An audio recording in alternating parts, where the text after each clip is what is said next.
Welcome to Quiet Night Chronicles. Tonight, we journey back through time to explore one of history's most fascinating examples of remote administration, the ancient salt mines of Mali's great empire. Imagine, if you will, the vast expanse of the Sahara Desert, where beneath endless dunes lay deposits of pure white salt, more precious than gold in medieval Africa. Here, in a place called Tagaza, the Mali Empire established what would become one of the most sophisticated mining operations of the ancient world. Picture this remote outpost, where the silence of the desert was broken only by the gentle rhythms of organized labor, the soft scraping of tools against salt deposits, and the distant calls of administrators coordinating the day's work. The story we'll unfold tonight is one of remarkable human organization, where an empire's bureaucratic wisdom transformed harsh desert conditions into a thriving center of commerce. As we explore these ancient systems together, let yourself be transported to a time when careful planning and methodical administration created order in one of Earth's most challenging environments. Deep in the northern reaches of the Sahara, where the desert stretches endlessly toward the horizon, lay the remarkable settlement of Tagaza. This wasn't merely a collection of temporary shelters, but a carefully planned administrative center directly governed by the Mali Empire. Picture the scene as appointed governors arrived from the empire's heartland, carrying with them the authority and organizational systems that would transform raw desert into productive enterprise. These officials didn't simply oversee casual extraction, but implemented sophisticated management structures that would rival modern administrative systems. The governor's residence, constructed from the very salt blocks the mines produced, served as the nerve center of operations.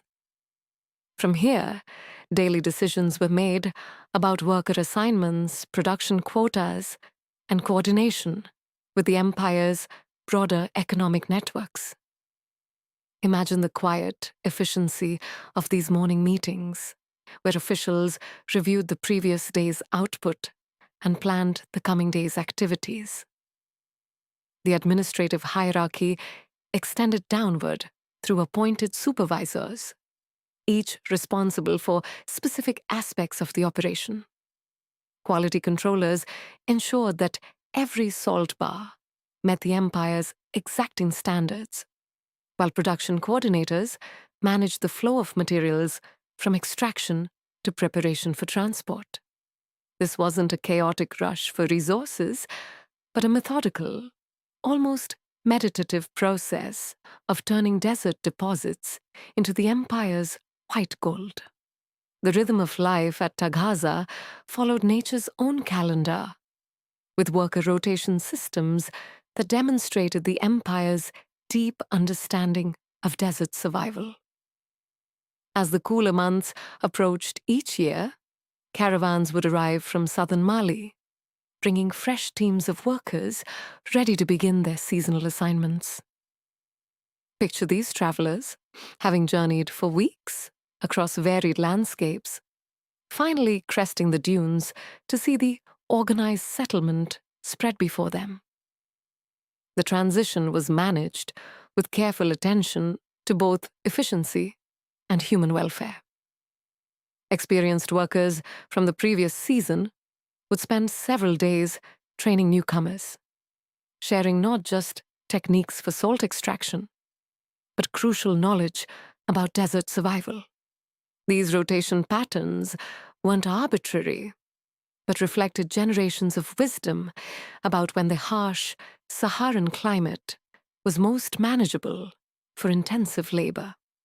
During the scorching months of summer, when temperatures could prove deadly, the workforce would thin to essential maintenance crews, while the main labor force returned to their homes in the empire's greener regions. This seasonal ebb and flow created a natural rhythm that sustained both the mining operation and the workers' connection to their distant communities.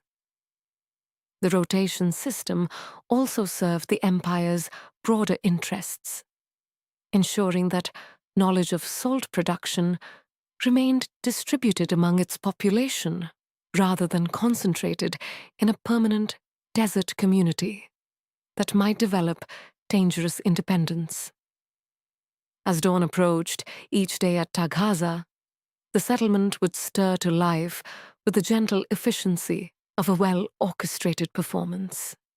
The workday began before the sun could fully assert its desert dominance, when the air still held traces of the night's coolness. Workers were organized into specialized teams, each with clearly defined responsibilities that contributed to the overall production process. The cutting teams ventured into the salt deposits with their carefully maintained tools, working methodically to extract blocks of uniform size and quality. Picture the rhythmic sound of metal against mineral, a percussion that echoed softly across the desert landscape. Meanwhile, hauling teams prepared for the day's transportation tasks, checking equipment and planning routes from extraction sites to processing areas. The preparation teams, perhaps the most skilled of all, worked to shape and finish salt bars according to the empire's standardized specifications.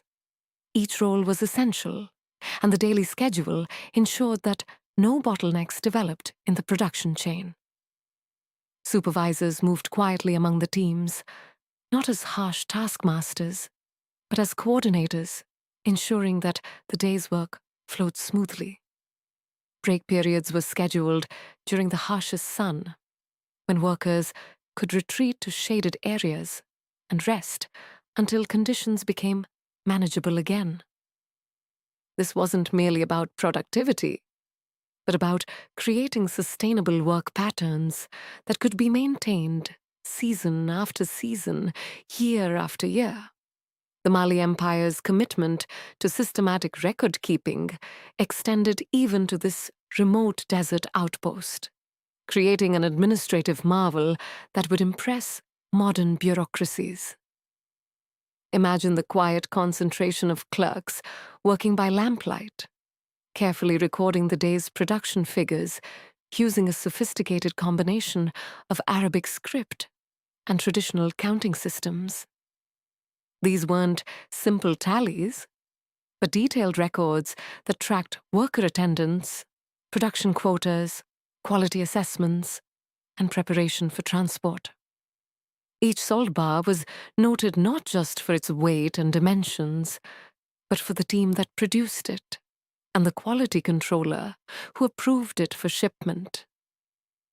Picture the careful arrangement of record-keeping materials, papyrus, ink, counting tokens, and measuring devices, all maintained despite the challenging desert environment.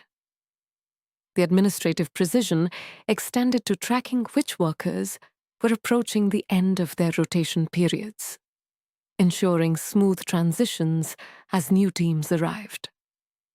Production targets weren't arbitrary demands, but carefully calculated goals based on historical performance and caravan schedules. These records served multiple purposes. They allowed for efficient planning of supply caravans from the south, provided data for optimizing worker assignments, and created accountability systems that maintained quality standards. The integration of different recording systems reflected the empire's multicultural nature, where Arabic literacy combined with indigenous knowledge to create comprehensive administrative tools that could be understood by various officials throughout the empire's hierarchy. The salt mines at Taghaza didn't exist in isolation, but formed a crucial link in the vast network of trans-Saharan trade that connected West Africa to Mediterranean markets. Picture the careful coordination required as administrators planned, not just for daily production, but for integration with caravan schedules that might originate hundreds of miles away. The administrative systems extended beyond the mines themselves to encompass coordination with trade officials throughout the empire. Imagine the complex calculations involved as officials determined optimal production levels based on expected caravan capacity, seasonal travel conditions, and market demands in distant cities.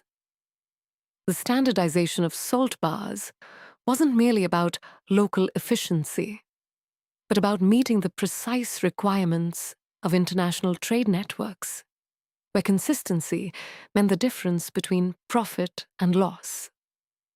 Administrative correspondence flowed regularly between Tagaza and the empire's commercial centers, carrying information about production levels, quality assessments, and coordination with other mining sites. The timing of production cycles was synchronized with the broader rhythms of trans-Saharan commerce, ensuring that salt would be ready when caravans arrived and that storage facilities wouldn't be overwhelmed during peak production periods. This integration required remarkable administrative foresight, as decisions made in the desert had to align with commercial activities across vast distances and varying seasonal conditions. The system's success can be measured not just in tons of salt produced, but in the smooth functioning of trade networks that sustained prosperity across multiple regions. Life in the desert required careful attention to basic human needs, and the Mali Empire's administrators demonstrated remarkable sophistication in creating livable conditions at Tagaza. Picture the thoughtful arrangement of rest houses constructed from salt blocks and designed to provide relief from the desert's extremes. These weren't hastily erected shelters, but planned facilities that could accommodate the rotating workforce while maintaining standards of health and comfort. The buildings were positioned to take advantage of any natural windbreaks, while providing protection from sandstorms and the day's scorching heat. Water storage facilities represented perhaps the most critical aspect of the accommodation system, with carefully maintained cisterns and distribution networks that ensured reliable supplies for both drinking and basic hygiene. Imagine the quiet satisfaction of tired workers settling into these shelters each evening, knowing that their basic needs were being met through careful administrative planning. The supply system was equally impressive, with regular caravans from the south bringing not just replacement workers, but food supplies, tools, clothing, and other necessities. These supply runs were scheduled with precision, timed to arrive before existing stocks ran low, and coordinated with the seasonal rotation of workers. The accommodation system also included facilities for administrative staff, storage areas for records and supplies, and workshops for maintaining tools and equipment. This infrastructure represented a significant investment by the empire, demonstrating that the salt trade's importance justified considerable expense in creating and maintaining remote facilities. The compensation system for Tagaza workers reflected the Mali Empire's sophisticated understanding of both economic incentives and practical desert logistics. Rather than relying solely on monetary payments, which would have been difficult to manage in such a remote location, administrators developed a mixed system that addressed workers' diverse needs and preferences. Picture the careful distribution processes that took place regularly where appointed clerks would allocate portions of the salt production directly to workers as part of their compensation. This wasn't arbitrary division, but systematic distribution based on detailed records of individual performance and time served. Workers could then trade their salt allocations through established networks, effectively converting their labor into valuable currency. Additionally, grain supplies arrived with the regular caravans from the south, ensuring that workers received essential foodstuffs as part of their compensation package. These grain distributions were carefully calculated to provide adequate nutrition, while accounting for the challenging desert environment where physical demands were high. Trade goods from throughout the empire, textiles, metal tools, jewelry, and other manufactured items formed another component of the compensation system. Workers could select from available trade goods based on their personal needs and preferences, creating a flexible system that acknowledged individual circumstances. The administrative challenge of maintaining fair distribution while tracking complex allocation systems required dedicated clerks who specialized in compensation management, creating detailed records that prevented disputes and ensured consistent treatment. The empire's commitment to maintaining quality and efficiency at Tagaza included regular inspection visits by high-ranking officials who made the challenging journey from Mali's administrative centers. Picture these inspection caravans cresting the desert dunes, bringing not just oversight, but connection to the broader empire. These visits, occurring approximately twice per year, represented significant undertakings that demonstrated the salt trade's importance to imperial finances. The inspecting officials came equipped not just with authority, but with expertise in evaluating both production efficiency and worker welfare. Imagine the careful preparations that preceded these visits, as local administrators organized records, prepared demonstrations of production techniques, and arranged meetings with team leaders and skilled workers.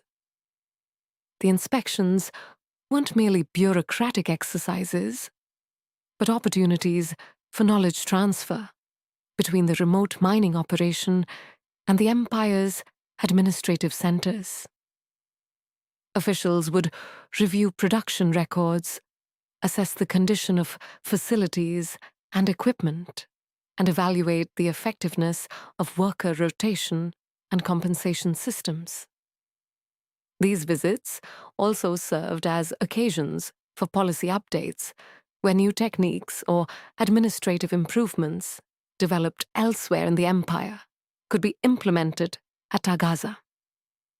Picture the evening discussions between inspecting officials and local administrators, sharing insights about challenges faced and solutions discovered.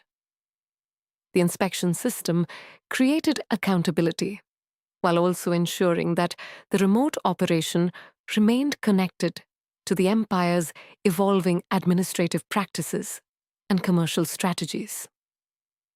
The standardization of salt bars represented one of the most sophisticated aspects of Tagaza's administrative system, demonstrating the Mali Empire's understanding of international trade requirements. Picture the careful processes by which quality controllers ensure that every salt bar met precise specifications for size, weight, and purity. This wasn't a casual approximation, but systematic measurement using standardized tools that had been distributed throughout the empire's salt production facilities. The consistency requirements weren't arbitrary preferences, but reflected the practical needs of trans-Saharan trade, where uniform products simplified transportation, storage, and commercial transactions. Quality controllers underwent specialized training to recognize acceptable salt composition and to identify any variations that might affect market value. Imagine the quiet concentration of these specialists as they examined each bar, checking for structural integrity, purity levels, and conformance to dimensional standards. The standardization process extended beyond individual bars to include packaging and preparation for transport, ensuring that salt shipments would arrive at their destinations in optimal condition. Administrative records tracked not just production quantities, but quality assessments and any adjustments made to maintain standards. This quality control system created confidence among trading partners throughout the Trans-Saharan network, where Mali salt became synonymous with reliability and consistency. The standardization efforts represented a significant administrative achievement, requiring coordination between production teams, quality controllers, and administrative officials to maintain consistent standards despite the challenging desert environment. The integration of different cultural and administrative traditions at Tagaza created a unique system that reflected the Mali Empire's multicultural character. Arabic administrative practices, inherited from Islamic trading networks, combined with indigenous West African organizational methods to create hybrid systems that were both sophisticated and practical.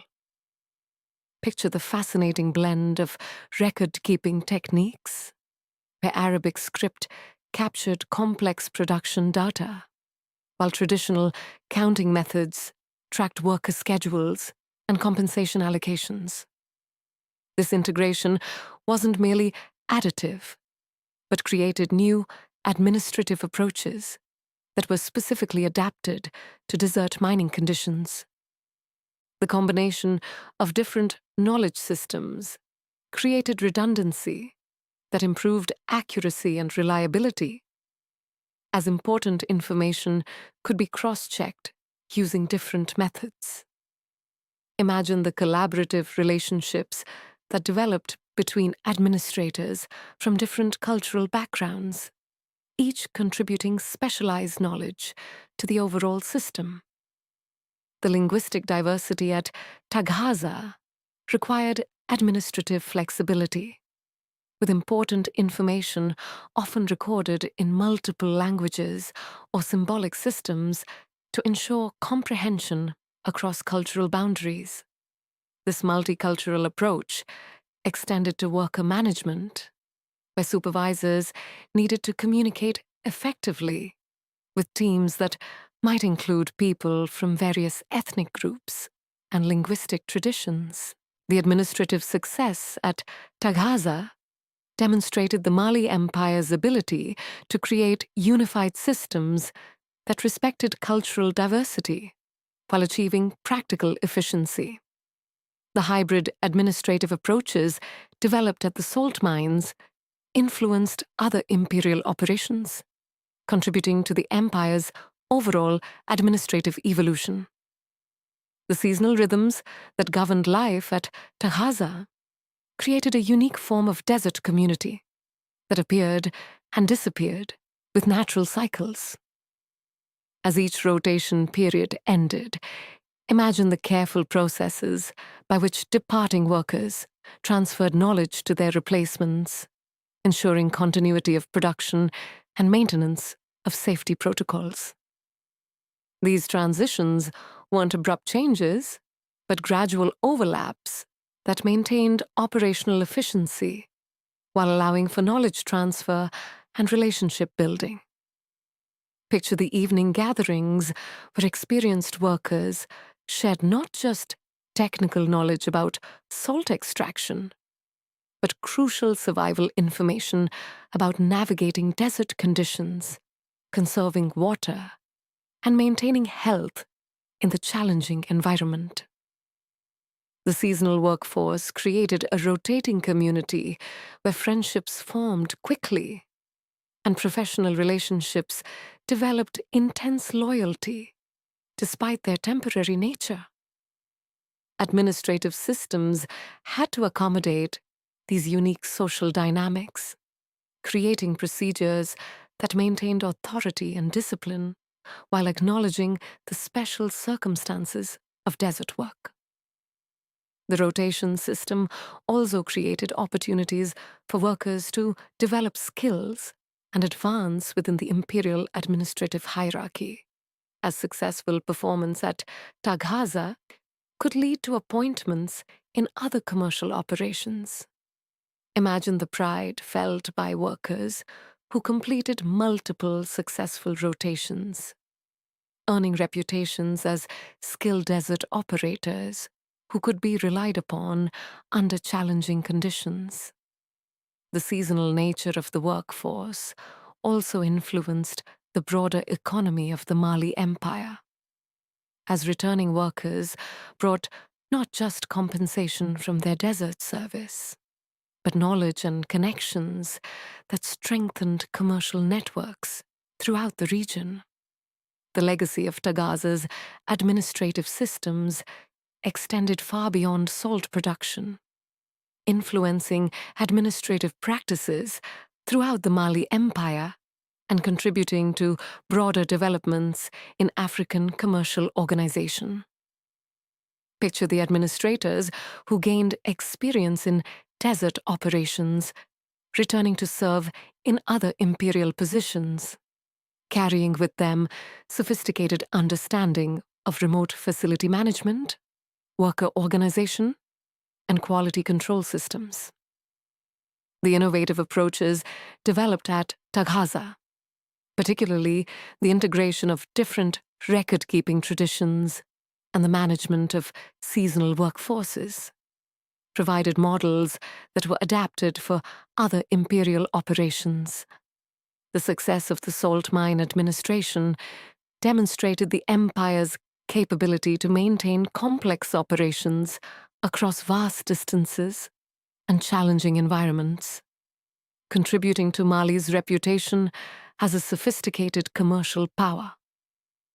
Imagine the confidence that trading partners throughout the Islamic world placed in Mali's commercial capabilities, based partly on the consistent quality and reliability of Taghaza salt.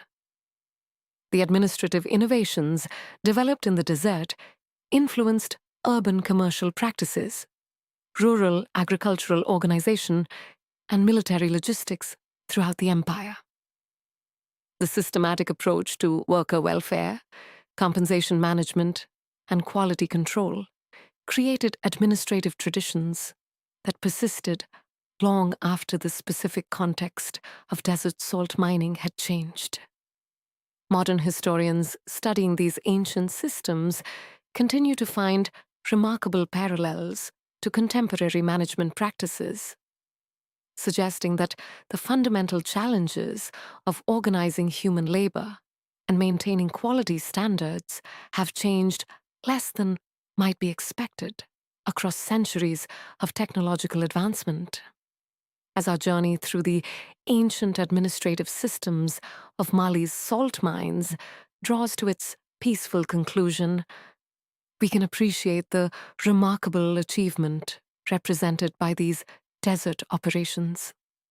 The quiet efficiency that characterized daily life at Taghaza reflected not just practical necessity, but a sophisticated understanding of human organization that created sustainable systems capable of functioning across decades of changing conditions. Picture one final time the remote desert settlement, where careful planning transformed harsh environment into productive enterprise, where diverse cultural traditions combined to create innovative solutions, and where the rhythms of seasonal work created communities that bridged vast distances and different worlds. The administrative legacy of Taghaza reminds us that human ingenuity and systematic organization have long histories, creating order and prosperity even under the most challenging circumstances. These ancient systems achieved something truly remarkable. They created sustainable prosperity in one of Earth's most demanding environments, while maintaining standards of worker welfare and product quality that would be impressive in any era. The story of Mali's salt mine administration offers us a glimpse into the sophisticated civilizations that flourished in medieval Africa, reminding us that administrative wisdom and organizational skill have deep roots in human history. As you settle into sleep tonight, perhaps you can imagine the quiet satisfaction of those ancient administrators, workers, and officials who created systems so effective that their influence echoed across centuries, contributing to one of Africa's greatest empires. If you found this journey through ancient Mali's remarkable administrative systems peaceful and enlightening, consider subscribing to Quiet Night Chronicles for more restful explorations of history's fascinating details. Until next time, sleep well.